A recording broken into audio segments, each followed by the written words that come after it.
Good morning and welcome to the March Legislative Coffee. We're pleased to have Senator Tyson with us this morning and Representative Blaine Finch. This is being hosted by the Legislative Action Committee, the Ottawa Area Chamber of Commerce. Sponsors are the Farm Bureau, American Legion, and AT&T. As we get ready to move into our questions, we would ask the Senator and Representative to be brief and to the point. We'll go through the questions, and we get to the end. If we have any time left, then you can add anything that you feel is important that might have taken place during the week that you think that we need to know. We'll go to 11:15. We'll put a disclaimer on here. The questions that we're going to ask are not necessarily the views of the Chamber of Commerce, but those are the views of the citizens of the community, questions that they have that they'd like to ask our elected officials.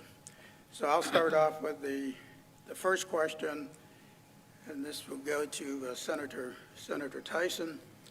The Senate has already passed Senate Bill 267. Did or do you sponsor, I think that should be, did you support Senate Bill 267, which removes $510 million in state funds for schools and replace them with federal funds that are supposed to be used for COVID-19 related expenses, including the effort to help students recover from learning losses? Well, good morning, everybody. Thank you for participating. Thank you for hosting this morning. Yes, I did vote for Senate Bill 267. That was the budget bill. In all my years in the legislature, this is the second time I voted for a budget. Excuse me. There's always good things and bad things in a bill. And if you consider, there were many things in the bill that you could vote against, and that would have been one of the issues and concerns. But I would address that school funding issue in a couple of ways. One is that the schools are flush with cash. I had 4 superintendents and a lobbyist for the schools in a tax meeting this week, and I said that you guys are cash rich while the rest of the state is suffering. We're losing jobs. People are being put out of their homes. They are suffering because of the government shutdown and other reasons, while the schools are cash rich right now. And one of the gentlemen came up to the microphone and said, there is not one person in this room that would disagree with you. They know it. They know that this is a reality. So you can talk about that few $1 million that was out of the schools, but let's talk about the really good stuff that was in the budget. For the first time in the state of Kansas, in a budget bill, electronic verification of citizenship for state employees and state contractors was amended in that bill. It was put on the floor by a Democrat, and it passed with overwhelmingly majority, that amendment. I was able to get a couple of really good things in the bill, and so I supported it. One of them was to lift the moratorium. I don't know if you're aware of it, but the mental health beds, 2 administrations ago, they put on a moratorium limiting the number of beds available for mental health. We put an amendment on the budget bill that would force that moratorium to be lifted, increasing the number of beds for Kansans, and I know law enforcement understand how big that issue is. Another item I was able to get on the budget, in 2016, we passed a performance-based budget where the agencies and departments are supposed to list each of the programs, the money that funds those programs, and why the program exists. They haven't been doing it. They say they have. If you look at different states that do performance-based budget, our state is falling short. So I put an amendment on the budget that would put some teeth in it, that next year and the year after, they would have to follow a performance-based budget, or else their budget would be automatically cut by 2%. Again, that amendment went on. It was just another reason to support that budget bill. Okay, thank you. Blaine, has the House dealt with that yet? We have a House version of the budget, so for those who may be new to the process, the governor makes budget recommendations sometime in the first or second week of the session. The various houses take those recommendations and build their own budgets. Senate Bill 267 was the Senate's version of the budget. Our House budget is coming out of committee, I think Monday or Tuesday, out of the House Appropriations Committee, and then we'll see what's in it and have a vote on it. The Senate budget that has come over will be sent to the House Appropriations Committee, and they will review it. Ultimately, budgets always get hammered out between a small team of negotiators from the House and Senate because there are different versions of the budget. The different houses and members have different priorities in the budget. And so by the end of the year, you recall that we are under litigation still, the Gannon case for school funding. The court has never said that all of the money required to satisfy that ruling has to come from state and local funds. Federal funds can be used in that. And so there are a lot of ongoing conversations around the issue that you asked about, which is, can federal funds be used to fund in any way part of the increasing costs of K-12 pursuant to Gannon? Note that there's going to be a $240 million increase for K-12 schools from fiscal year 21 to fiscal year 22. So there is no reduction in the amount of financial support that school districts are going to receive in any of the budgets that I've seen, whether those funds come from federal sources or state sources. Okay, thank you. Before I ask the second question, I mentioned Linda Alderman and Jacob and Michael will also be asking questions this morning. The second question, this goes to Representative Finch. Do you support House bill that mandates any school teaching firearm safety must include an NRA program or one based on NRA guidelines? Bipartisan concerns has been raised around local control and unconstitutional intrusion in the State Board of Education's jurisdiction. Additionally, the NRA is under investigation for illegal conduct and is facing bankruptcy. Yeah, well, first I want to, because I didn't get to on the last question, I want to thank the Chamber for having this morning and for all of you coming out. It's great to be out in the auditorium. We thought we might have a few more public folks join us this morning. It doesn't look like that's the case, but to everyone watching on Facebook, thank you for participating here, and if you watch later, thank you for doing so then. I think you're talking about House Bill, I think it was 2098 was the number. This was the bill that ran across the House floor last week. A bit of some of the assumptions in the question are incorrect. The bill says that if a school wants to offer a firearms safety curriculum, it can use the Kansas Department of Wildlife, Parks, and Tourism Hunter Safety Course, or it can use the Eddie Eagle Gun Safety Program, which is the one that's been developed in the past by the NRA, or a successor program if that organization or Wildlife and Parks would change their curriculum and do it as something else. The only mandate in the bill is that the State Board of Education must develop the curriculum standards, and so that's how the way it works in our state. The State Board of Education, duly elected board of 10 people, sets the standards, and then districts can decide whether they're going to teach that curriculum or not. So there's nothing mandatory in this bill that require any district to offer any of these courses. Simply states that if they do, it's one of these two courses or the successor programs that come about. Thank you. Okay, I get to ask the next question. Good morning. Good to see you both. Good morning.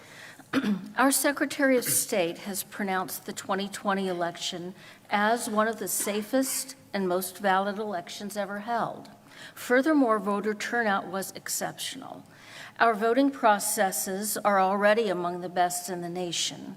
Why then are there bills in the legislature trying to alter the voting process in Kansas, specifically House Bill 2054 and 2319? Both of these bills add burdens to voters who are elderly and/or disabled. And do you support any of the concepts in either of these bills? And I can add a personal aside. As I tried to help my mother vote this fall in her mail-in ballot, this would not allow me, she couldn't see the circle to color in by the candidate. And I had to outline the circle so she could color it in, and I would be prohibited from doing that according to some of the guidelines in these bills. Is that, I would be Let's happy to. let's ask Blaine that first, since it's a House bill, and then we can go to you. Thank you. Sure. House Bill 2054, I think, is limiting who may deliver advance ballots and placing restrictions on the number that a person may deliver. This is a process called ballot harvesting, and we have seen in the past candidates for state offices go out and take ballots around to people and wait for them to fill them out, and then take them, harvest them, collect them, take them back in to the county clerk's office or the local election department office. I think that's wrong. Candidates shouldn't be handling ballots, and that leaves the opportunity for them to look at that ballot and discard any ones that don't support that person running for office, and I think that's wrong. So I do support restrictions on ballot harvesting. I don't know, Linda, to your question, if there's anything in that bill that would restrict you from assisting a parent or another person who may have difficulty filling out their ballot, and then they can mail it back in. But what it does prohibit is that collecting process and taking ballots around to people and then trying to collect them up. What was the other bill number that you had? The other one was 2319.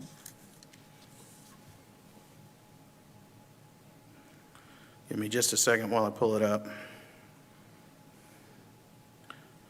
Okay, so this is a bill, and there's a companion bill on the Senate side coming through their Federal and State Affairs Committee. This is a bill that shortens the deadline for the return of advance ballots. The House version says 5 p.m. the day after the election.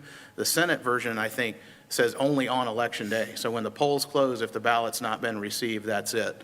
I don't know whether these bills will get legs and how far they will go on the advance ballots. To me, I think there's some, for the proponents of these bills, to give them their best case, they would like to have the counting done as close to Election Day as possible, that we have one day where the votes are counted and we have a winner in all of these races after that occurs, and not 3 or 4 days after the fact. We think there were about 30,000 votes that were cast that came in after Election Day. And of course, you might imagine any standard statistical model, it would have more on day one and a little less on day two. And the drop-off by the third day, I think there were only 400 ballots received on the third day after Election Day. So I don't know whether these bills will get legs. I would have no problem saying the postmark deadline could be moved up, which would then force those ballots to be received by Election Day. But I don't see anything nefarious about trying to figure out what. You're always going to be drawing a deadline. You're drawing a deadline whether they're postmarked by Election Day, or you're drawing a deadline whether they're postmarked 5 days before Election Day. And the idea of trying to have a definitive winner on election night or as close to it as possible, I don't think is nefarious or trying to limit people's ability to vote. I would agree with Representative Finch, especially on the ballot harvesting. I've gone around and visited with some county clerks and others involved in the election process. They witnessed one elected official that turned in over 100 ballots. I think there's something wrong with that, and it happens. It wasn't in this district, it wasn't in this area, but it does happen. So we do need to address that. Another item you may not be aware of is Zuckerberg money.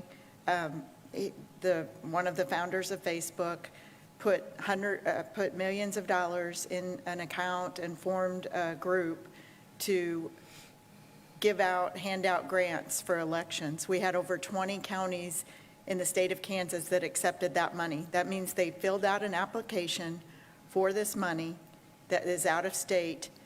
They jumped through some hoops. I don't know whatever those hoops may be. I've actually requested a legislative post audit on that. And then they sent in the application or the form letting this group know that they jumped through those hoops. I don't think we should have third-party out-of-state money influencing Kansas elections and Kansas behavior in elections. So that absolutely needs to be shut down. The other thing that we had in this election was we had out-of-state parties that were filling out advance ballot forms and mailing those to individuals to be turned into the Secretary of State or the county clerk's office. Well, one up in Leavenworth County, one individual turned in 5 advance ballot applications because they kept receiving them thinking that it was a legal form from the Secretary of State or their county clerk. And We just can't have that in Kansas. We need to shut that down. I do not want out-of-state, out-of-district influences on our elections, and I think everybody can agree with that. Yeah, those were confusing. Those were Those confusing. were They confusing. absolutely were. So we would like to shut that down. Okay. My next question is somewhat tongue-in-cheek with a little bit of snark, but we were asking everything we got, so. First, I would like to congratulate the GOP for their efforts on behalf of the COVID-19 virus to support the spread and to totally ignore the order to mask up and reduce the potential death count. Also, for making mask wearing a pro-choice decision, though that is confusing, coming from the self-proclaimed pro-life party. The question: can we expect the GOP to put forth such stout-hearted efforts going forth and into the future to save other bacteria and viruses from eradication? Do you want, I'll be glad to pick that one up. That's interesting. You know, there was so much data and so much information that came up at us with the COVID, and many of the data points were not accurate. And if you look at the testing now, they've actually changed the parameters for testing for COVID. So the cases have gone down. Well, of course they would, because the testing isn't as strict as it was 5 months ago. I would challenge that we have a president of the United States who has opened up our border and allowing people to cross whom have been tested positive, and are being bused throughout the nation. That, to me, is one of the worst scenarios that you could do in order to stop COVID or other diseases. The United States had had completely eradicated whooping cough, bed bugs, there's other diseases. Some of the hepatitis wasn't eradicated, but we had at least minimal cases, measles, other diseases.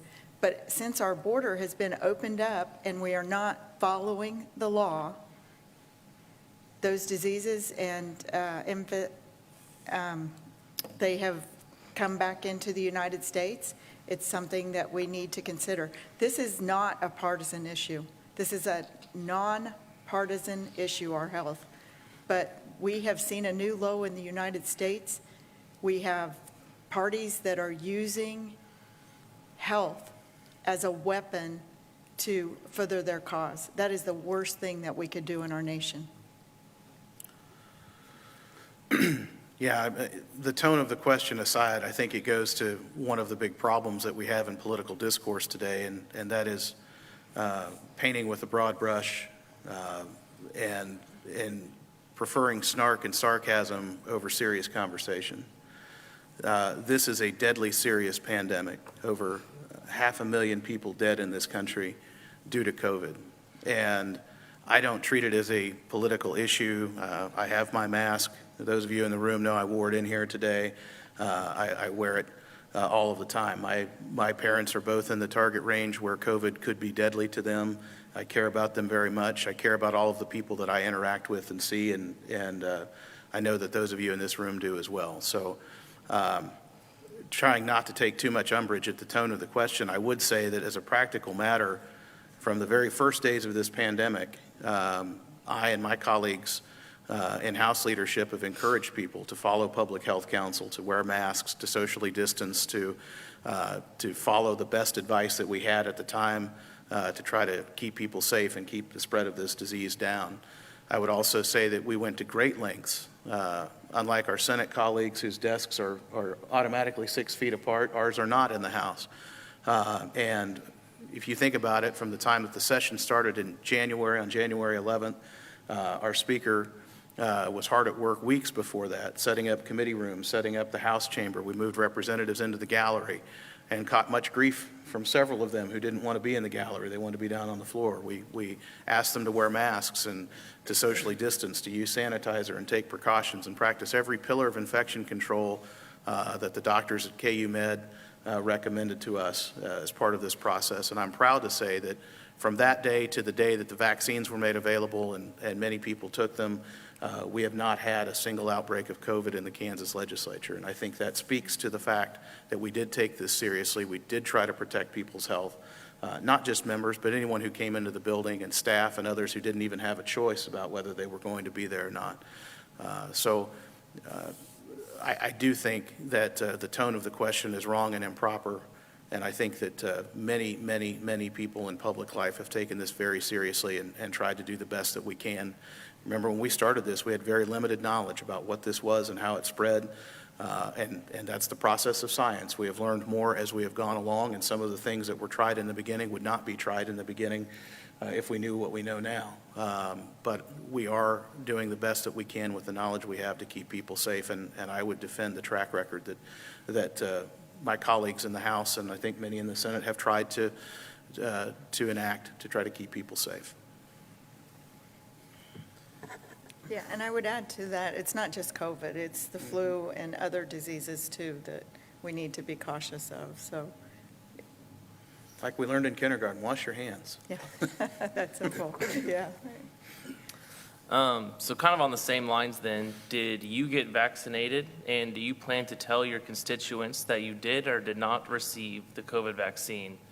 Are you recommending voters to be vaccinated? I'll start with that. I was offered the vaccine very early on as part of the governor's continuity of operations plans, and I turned it down at that point because it was not made available to everyone else similarly situated. Later on, they did make the vaccine available to everyone who worked in the building, from the maintenance and janitorial staff all the way up to the governor herself and the folks there. And I, at that point, did sign up, and I have taken the vaccine. I was on the list here at Franklin County Health Department to take the vaccine. And by the way, they have done an exceptional job of trying to get vaccines out to people who want them. And they have just gone above and beyond in terms of trying to keep the people in this county safe. I'm very proud of them, and I know over in Osage County they've worked hard as well. So I did get the vaccine. I would tell anyone who wants to get it that they should get it. And I think that what we know about vaccinations in the face of something like this is it is the path forward. It is the way we get away from having to wear masks and not be able to give each other a handshake or a hug when we see each other. And I would say, study up on it, look into it, make your own decision. There are the facts out there if you look into it. And I hope that people will do their own study and research and make the decision that's right for them. I absolutely agree. It is a personal decision because it does impact your health, and only you can know whether you will possibly have a reaction or not to the vaccine. Awesome. Okay. So changing gears a little bit, the next question is, there are many legislators who believe cutting taxes and controlling local communities' ability to raise funds is important in bringing prosperity to Kansas. Do you believe this, or do you believe funding quality education, smooth roads and safe bridges, satisfactory health care, as well as meeting the state's obligation to fund CAPERS is more important in the recruitment of families to move to Kansas? It's interesting. I've been very transparent on my philosophy: limited government, individual freedom, traditional values, and economic development. And I feel like the more, and in fact, I know for a fact, I've studied it, the more money that individuals have in their pockets, the more apt they're able to give to charities, the more apt they are active in their communities, supporting their business. We often do static numbers in the legislature when we're looking at impacts of dollars and programs. You actually should be looking at the dynamic effect and the ripple effect that it has. I feel like that it is a balancing act. Yes, we do take care of infrastructure, schools, roads. I would add broadband to that now. But overall, we need to be efficient and very thoughtful in how we are managing those programs so that we can keep as much tax dollars in people's pockets. We have some really good legislation. I'll use this as a quick opportunity. The federal government delayed the IRS filing of your income tax, and Kansas is going to follow suit on that. We're going to actually, I've been working on legislation that would be in a bill that says that we don't have to chase that date anymore, that we just line up with the federal government automatically, because this has happened 2 years in a row now. That, we've got other legislation that I would love to see passed, is it would remove income tax on your IRA accounts. It makes sense. It would help our senior citizens, especially those on a fixed income. It's just good policy. And the opponents would say, well, we can't afford that. The fiscal note that came out was $213 million. But if you look at the revenues, taxes collected in the last 7 months, we're up over $180 million over estimates. So by the end of the year, we're easily going to be above that $213 million. So let's just put it back into the pockets of the taxpayer.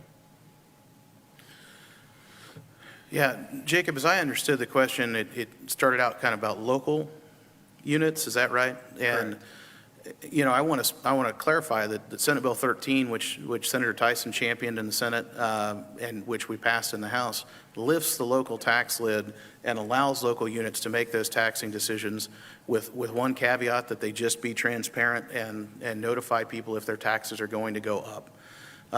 And so I don't see how that's a restriction on local governments making those decisions. And we have bills every single year where one county across the state wants to put a question on the ballot and ask the citizenry whether they want the taxes to go up. We would, a quarter-cent sales tax for this, or a tenth of a cent in authority to do something else. Those decisions are made at the local level. And if a community decides together they want to build a new school, or they want to maintain a facility like this beautiful auditorium that we're in, they make those decisions and they can tax appropriately, and the state no longer limits them in their ability to do that. You know, the broader question and the assumption in the question is that we have to choose one or the other, that any time we reduce taxes, we're giving up all of these services that people want. And I think it's important to remember that tax policy, like any policy, is a balance. There are times where the citizens decide they want to have something and pay for it, and that's decided at the ballot box. There's times when, you know, we have economic downturn and we want to lower the tax burden and we want to stimulate growth.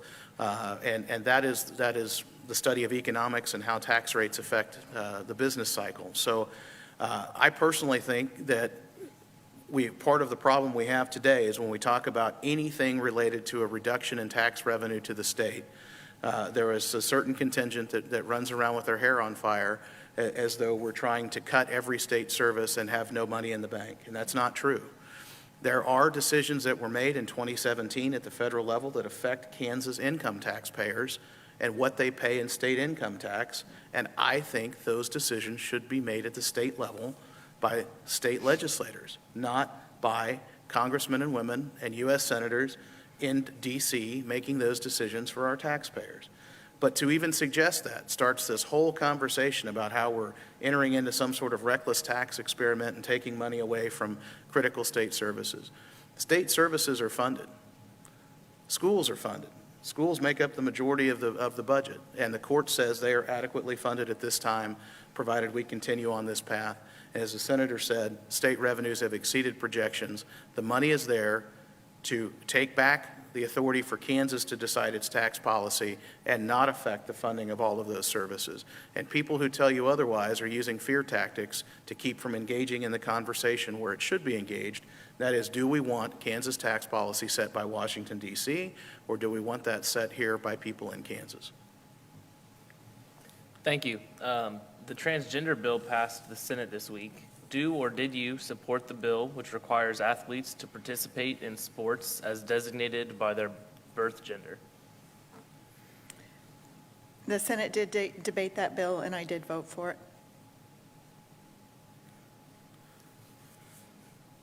That bill will come to the House now. I think it's going to be assigned to the House Education Committee. We'll see what changes it receives.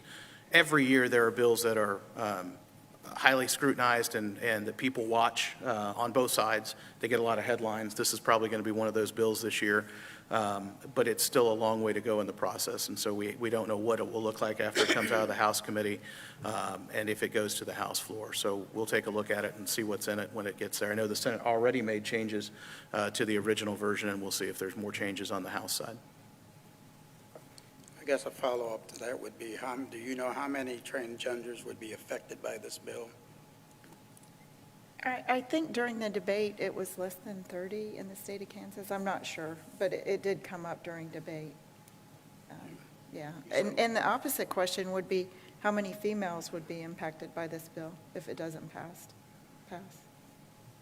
You know, it's an interesting topic, actually, but I played athletics. I played high school, well, elementary, high school, college ball, and I can't imagine, especially at the college level, collegiate, competing against gentlemen in the same sport. But, you know, it's a debate I never thought that we would have in this country. We are debating issues that, who would have thought 10 years ago that would be on our agenda? We are at such a crossroads, and we hear that every year, but we truly are. Do we continue down the path that the country's on, or do we take a step back and say, where is the reality? There are differences between men and women. I mean, we all know that. And so do you want them competing on the basketball court, the volleyball court, the same with the other gender? I know it is a major issue, and the debate was very intense and very heartfelt by both sides, whether you opposed the bill or supported the bill. And these are just decisions that, when I first ran for office, I never dreamed we would be debating, but we are debating them, and we will continue to debate. And I'm going to switch back to the property tax bill. That's one of my big items. It's so funny. I appreciate the applause from Representative Finch. The majority leader in the House sent out somebody sent it to me. It was his update last week, and it said, the House, or the Senate passed the House Transparency Tax Bill. So I said, it was funny, I even put in my update, it must be a good bill because everybody's trying to take credit for it now. So I really appreciate that. But that bill originated because I was listening to my constituents, you guys, everyone, and I knew there was an issue with property tax. And you could see that we were getting these automatic increases every year, no matter what. So a small group of us, I got a call from Senator Bud Estes, who's no longer, he died a couple weeks ago. And so I attributed the bill to him when we were on the floor.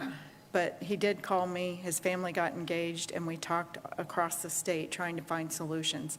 It's not the only bill you're going to see on property tax. We did send several bills to the House, and hopefully they'll take a good look at them to improve the process. We all know that property taxes is a key equation to local governments and school funding.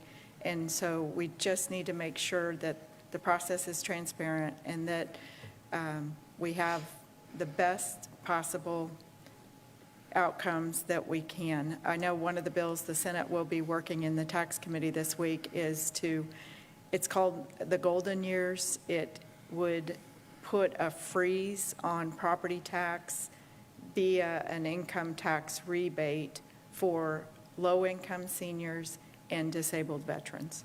So we are trying to address these issues and these problems, and we'll continue to work on them.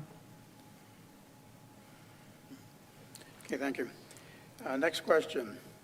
What is your interpretation of local control as it relates to in-school attendance, masking requirements, and vaccination schedules?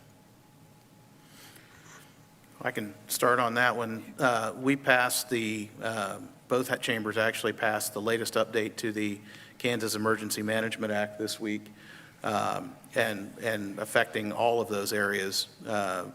You know, we saw last year, let's start with education, we saw last year that the governor attempted to close schools unilaterally.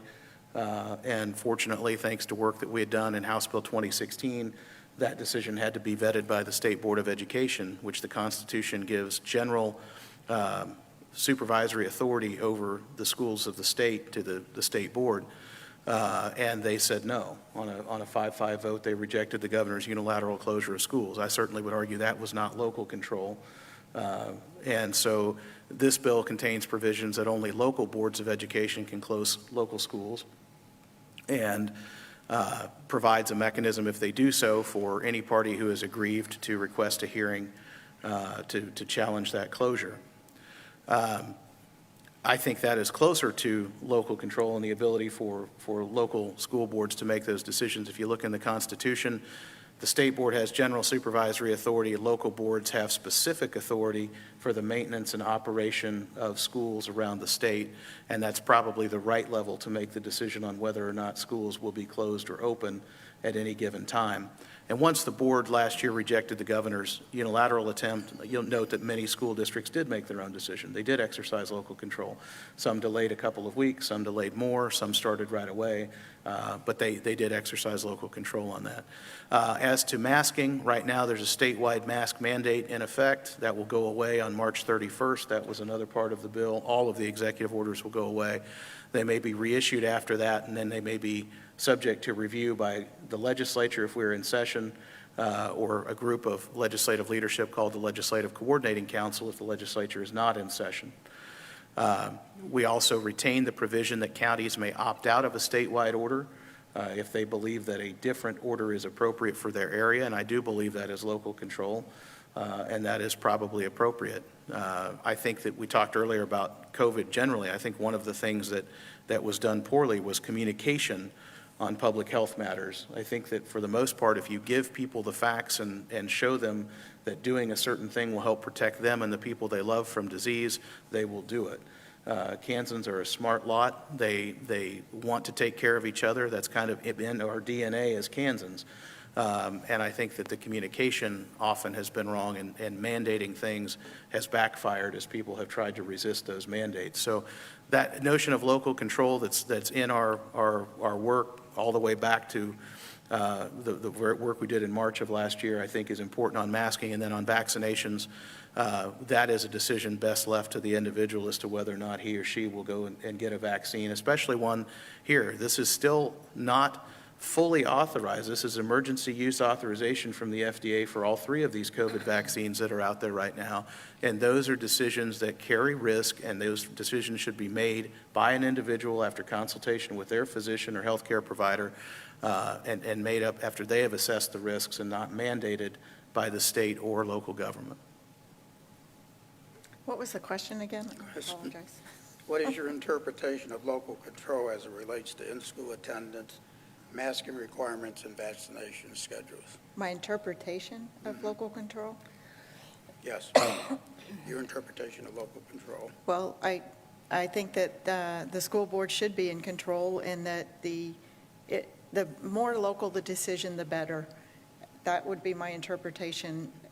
I know that Representative Finch spoke a little bit about the emergency powers. That was the attempt in the powers. I did not support the legislation for different reasons. I just feel like this pandemic demonstrated that we need to be very, very cautious about turning over legislative authority to the governor or any group that may be. But I do support the local control. We also have an issue with executive orders. I don't know if you guys are watching what's going on at the national level with those, and we've seen some of it at the state level. We have turned over legislative authority, as does the federal government, through executive orders. I think we need to rein those in. We have seen abuse at all levels with those, and it's just not what our government was set up to. We have 3 branches of government for checks and balances and for reasons, and I would also challenge the rules and regulations. You saw the Attorney General came out with the House leadership and the Senate leadership proposing legislation wielding back some of that authority that has been given to the administration through rules and regs. We absolutely need to do that. You may not be aware of it. We will pass a law, and then the administration will write the rules and regulations which have the authority of law. A prime example of how this was out of control was the Schlitterbahn slide, when we passed legislation that would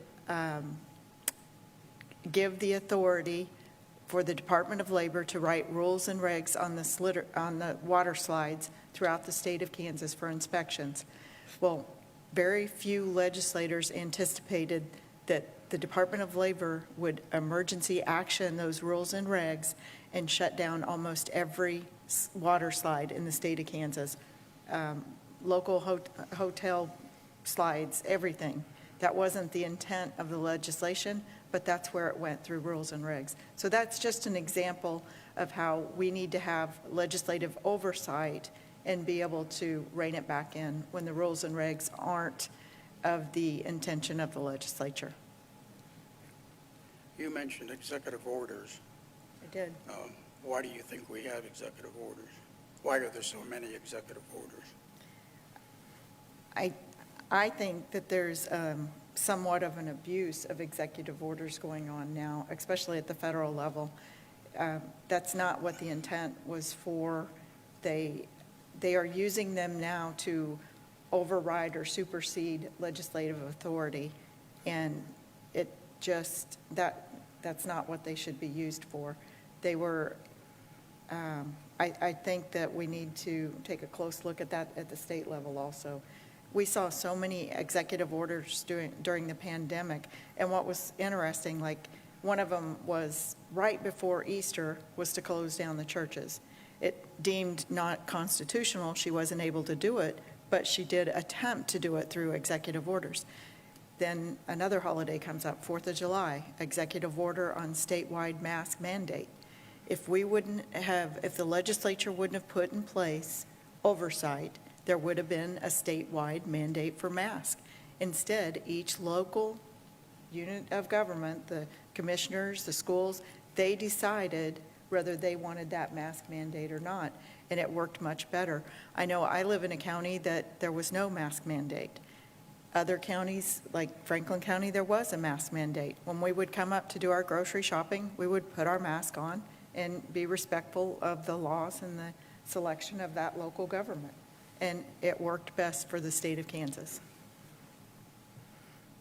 Do I have the last? Yes, I have one.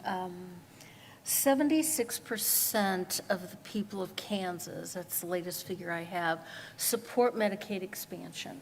We have 150,000 people in this state that could benefit from Medicaid expansion. Would you support allowing the voters of Kansas to vote on Medicaid expansion, much as you are putting abortion on a ballot, to do the same with Medicaid expansion? And would you introduce a bill to create a referendum in order to do so? I'll start on that one. Kansas has never been an initiative nor referendum state, and I would not want to go down that path. The reason the Value Them Both amendment is on the ballot in 2022 is because it is a constitutional amendment. Medicaid expansion would not require a constitutional amendment. So short answer on the first or the last part of your question, no, I do not support a referendum or opening up the referendum process in Kansas, because I think we see in many, many states what that initiative and referendum process has become, and these ballots that are dozens of pages long, and people have to wade through them to pick out the issue or issues that they want to vote on. So I don't support initiative and referendum in this instance. The question of Medicaid expansion is one we've talked about several times in these coffees through the years. And the data set that is assumed in the question, again, 150,000 affected people, forgets the fact that almost half of those people are already on private health insurance. They would be moved from private health insurance to a public insurance product that is not amongst the best in the world, that would not offer the same level of benefits as the private coverage that they already receive. While there is no doubt that there is plenty wrong with our healthcare system in this country, including skyrocketing costs and limited access to care, I don't believe that Medicaid expansion is the panacea that the governor's office and others have portrayed it to be. States that have expanded Medicaid still have health challenges. They still have folks without coverage. They still have problems incentivizing people to do preventative care, which is kind of the gold standard. What we'd like to move people to is having their annual physical or going to the doctor early instead of appearing in emergency rooms. We also have a crowd out effect. We have people who are still on waiting lists to get services under Medicaid, people in the IDD community who have to wait before they can get into places like COF and get the care that they need. You also have doctors who will only see a certain number of Medicaid patients because it's not as cost effective as private pay insurance. And so when you add 60 to 70,000 people into the system, or even 150,000 people into the system, you will still have limitations on the number of doctors and the appointment availability to see people who are using the Medicaid product. So it is not going to magically mean that all of those people will be able to get into a doctor and get the care that they want or need. There's plenty of problems with the Medicaid system as it exists today. You've heard Senator Tyson and I talk about canned care and managed care in this state and what a rocky road that has been. And even though it has gotten better over time, there are still a lot of questions and issues with managed care and Medicaid in the state, which is essentially what this would be. And whether or not these folks who would be expanded, the expansion would take place, would help them. And finally, I'm going to say this. We have already seen through administrations at the federal level flipping back and forth between Democrat, Republican, and back to Democrat now, we've already seen changes in Medicaid rules. The Biden administration has already come in and tried to change work rules around Medicaid for those who are able-bodied and could work. Many states had requirements that said if you're receiving this health care and you can work, you should make an attempt to find work, and those rules have been wiped out. I also believe that what we will see eventually when all states have expanded Medicaid is that the federal government will change the reimbursement percentage. Right now it is 90-10. 90% of that expansion population is paid for by the federal government and 10% is paid for by the state. The rest of the Medicaid population in Kansas is closer to 60-40. And the federal government will not sustainably pay 90% of the cost of care for people on Medicaid. I believe that they will begin to ratchet that down, and we're told in the bill by the advocates that, well, we'll just make it go away at that point. The bill says if the feds ever change the reimbursement percentage, we just take away health care. I think that is cruel. I think that is wrong. I think that is a false promise, and I don't think it's one that we should make. So for all of those reasons, I still remain opposed to Medicaid expansion, but that does not mean we're not working on ways to expand health care, particularly in rural areas. One of my bills that I worked on is the Rural Healthcare Innovation Program that would use $10 million in state money and challenge $20 million in private funds to match it so that we could do studies for places like Fort Scott before they close their hospital as to what do you really need for health care in this community. Is it a 20-bed hospital or is it something more like a 4 or 5-bed hospital? I've worked with the Kansas Hospital Association on the new federal designation for rural emergency hospitals so that we can receive federal funding for those smaller types of, they're not even critical access, they're even smaller than that. In many cases, maybe an emergency room and a few beds to stabilize care. And there are plenty of other things that we've been working on for rural health care in Kansas and trying to improve the quality of care across the state. Telehealth is another one that we've been working on with KHA. So these concerns are top of mind, and I think it's wrong to conflate there's only one policy option for health care, and that's Medicaid expansion. There are numerous policy options, and we have looked at and passed several in the time that people have been touting Medicaid expansion. So sorry for the length of the answer, but No, that's great, and it's absolutely correct. And I would expand on that. If the locals aren't using the local hospital, it doesn't matter if we expand Medicaid or not. That's not going to save the hospitals. A prime example is Fort Scott did close, but we look to Anderson County. That hospital is thriving because the locals are using the facility, and it's, it's turned out good. The other thing that we could do, and he's absolutely right, it is other medical policy that can be addressed in order to help make Kansas have the best available resources for health care. Our veterans, allow them to carry a card and to select where they want to go. not ship them off to, and I know Senator Moran's been working on this, and it's continued to get better, but just make it a health card so they can use our local facilities. It would help them, it would help us. It's just good common sense policy. Medicaid expansion, with the numbers that we're looking at, Kansas cannot afford it. I've always said I would absolutely support expansion if we could afford it.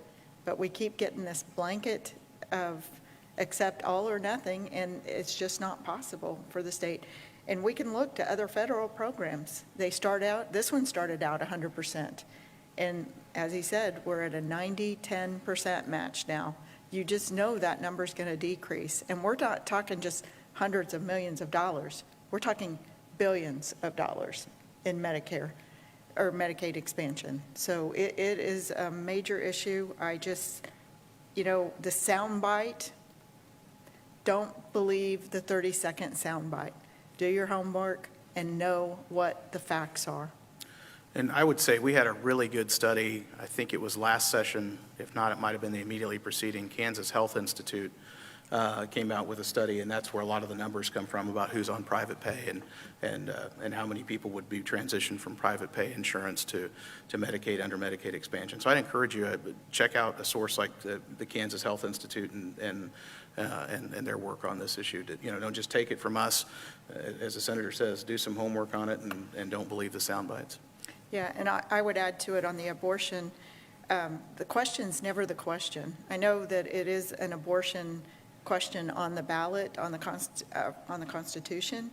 However, to me, this is much more about the structure of our government. We had a Supreme Court, a state Supreme Court, that ruled that dismemberment abortion was legal in Kansas because of our state constitution. I challenge any of you to go read the Constitution and find those words, or find that even an insinuation that dismemberment abortion is legal in Kansas. And so, and I know Representative Finch speaks very eloquently to this topic because of his experience with law. But to me, it's that basic. Should the courts be deciding abortion legislation, or should the legislature decide? And the legislature passed the bill in 2015 banning dismemberment abortion with a supermajority. The governor signed it into law, and then our Supreme Court legislates from the bench, basically, and says, oh no, this is illegal, or this is absolutely legal in Kansas. So that's what that constitutional amendment is about. It's who decides abortion law.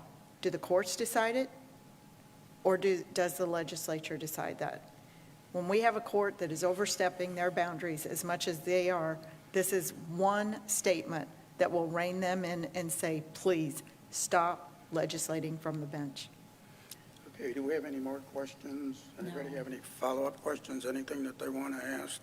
Well, I do have a follow-up question. Senator Tyson, you didn't answer. Did you get vaccinated? It's a personal choice. I don't tell you whether I carry a gun either. It's a personal choice. I mean, to me, this is about America, our freedoms. We stand up for what we believe in. We stay strong, and you have a choice. You get to decide whether you want a vaccine or not. In fact, we have legislation that's coming up in the Senate that there's a hearing on next week about mandated vaccines. And you know what? It's a topic that we need to discuss, and we need to decide. Who decides whether you have to have a vaccine or not? I don't think anybody says that you have to have one. It's suggested that you do. So Actually, I guess it is a matter of choice. But let's move on. Okay, I have a question. some employers can I have a say- question. Would you support, I guess, over the 50 years I've worked with poverty programs and 2 different governors, one of the things that I've noticed is the state does not have a statewide poverty initiative, and I know some states do with all the federal money that comes in at the local level and the state level. It seems to me it would make sense to sit down and pool all of that money and what people have to put in the pot to actually address poverty in the state of Kansas. What's it look like, and how do you bring those sources, I guess you call it wraparound services, to an individual to get them out of poverty? And I know we always talk about jobs, and there's good paying jobs, and I think statistics show that the shorter the period of time that the person is getting assistance, they're more apt to get a job. The longer that draws out, it takes longer. But anyhow, what I've seen over the years is that we really don't have a state answer to that. You get TANF and a lot of other dollars, but we really don't sit down and talk and say, how can I take my dollars, pool them with your dollars, and actually develop a program that benefits the individual, makes them feel like they're part of the community and tax-paying citizens. You know, Richard, you brought this idea to me just before we started this coffee this morning. I do think it's a good idea to have coordination for services. You know, so many times we get so many government programs of all kinds to do all kinds of things. We have a committee on water this year because there's 14 different agencies that touch on water regulation in the state of Kansas. And so it's not just in trying to fight poverty. But if we can coordinate those services, we often find not only are they more effective at moving people from poverty to economic independence, but they probably end up saving some money because they're more efficient in terms of the way they can be carried out. And you know from your time with ECAN, which is the organization that Community Action Network here in Ottawa and Franklin County, that there's so many strings attached to the federal grants that come down and some of the state grants that come down, and this money can only be used for this and not for that. And if we pay salary out of this portion, we can't have this person doing something over here. That what we really do need, I think, is some kind of coordinated effort to say, how do we take all of these things that we're doing and instead of maybe at that level, but say for this person, what does this person need and how can we most effectively provide that to them? You know, maybe it's help with daycare so that they can go to work. Maybe it's help with transportation so that they can get their children to daycare and then they can go to work. I think fundamentally it comes down to, you know, can you get someone a job so that they have that economic independence? But the way that we get there, I think, is oftentimes too disparate and too clunky and not coordinated. So I think that's a good idea that you have on trying to find a way to get coordination on that, and that's something I'm interested in visiting with you some more about to see if we can do that.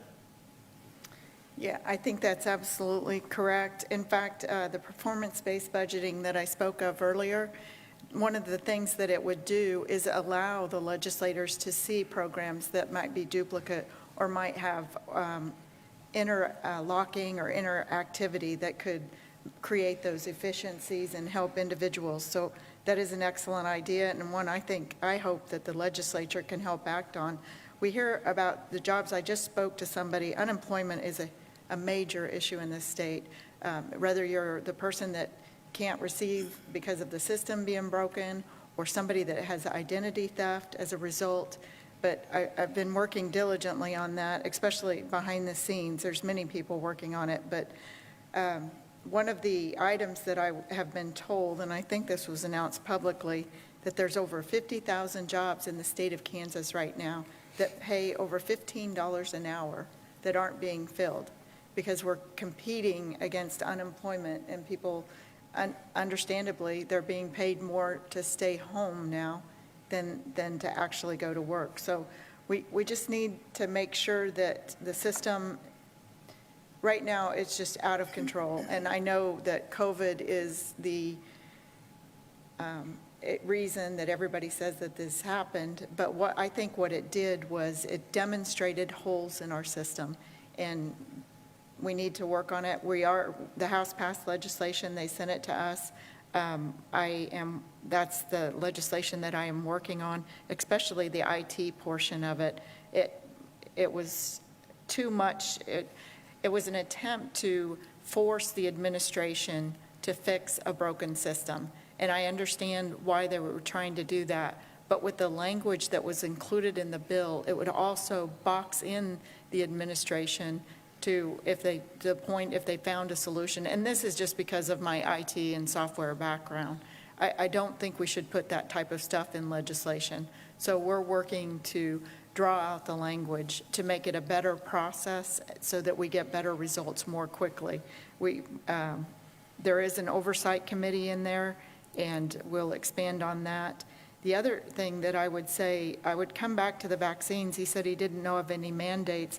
We absolutely do mandate vaccines. We mandate them with a school, with elementary, before you come to the schools, Kansas public schools. I know employers are allowed to mandate certain vaccines. And so there are exclusions in those mandates, but those mandates do exist. So we do need to have that conversation of who can tell you what you have to be vaccinated with and what you don't.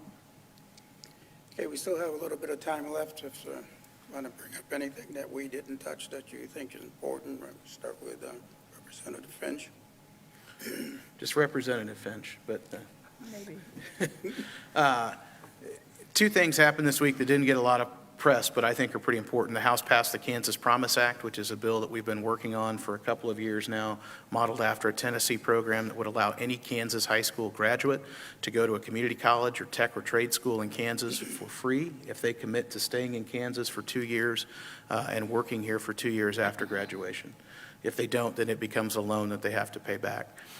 This is an incredible tool for us to expand our workforce, to take young people who may not be planning to go to a 4-year institution, but who want to become semi-skilled or get an associate's degree, to go through that process. And I'm excited about the possibility of that. The governor vetoed it last year, but we're passing it again, and hopefully she will sign it this year. If not, we will look to an override if we have to. This is an important thing for our state. The other is something called the Targeted Employment Act, and this was developed with Chris Patton at COF. Earlier, we talked about Medicaid and work rules, and that if someone is able-bodied and receiving assistance, and if they can work, then they should try to find work. This is for folks who are in the IDD community who maybe cannot work in a traditional place, but could work. And you'll recall that for years, COF had piecemeal work that they put together, the oxygen mask that would fall down on an airliner in the event of a disaster, and would do all kinds of other work for the private sector. We now have what are called integrated workshops for people with IDD issues. And so this bill says if a private company will send work to those places, they can receive a tax credit. And the place that's doing the employing has to pay at least minimum wage. And if the work is full-time, to provide benefits, including health insurance to those who are working. So we have many, many people who are Kansans with disabilities who want to work. And this provides an opportunity for them, if they want to do that, to be able to work and to encourage private businesses not to ship that work overseas or somewhere else, but to keep it right here in Kansas and allow people who want to work and have that purpose to do so. So I'm excited about that bill too. Both passed out of the House pretty overwhelmingly, and they're on to the Senate. And it's the kind of thing that doesn't make the headlines because it's not controversial. And it doesn't get people whipped up and angry at each other, but it does do good things for people in this state, and I'm proud to have supported both of those things this week. Senator Tyson. Thank you. You know, we've touched on some very important topics, but there are items that we did not get to. One of them is freedom of speech.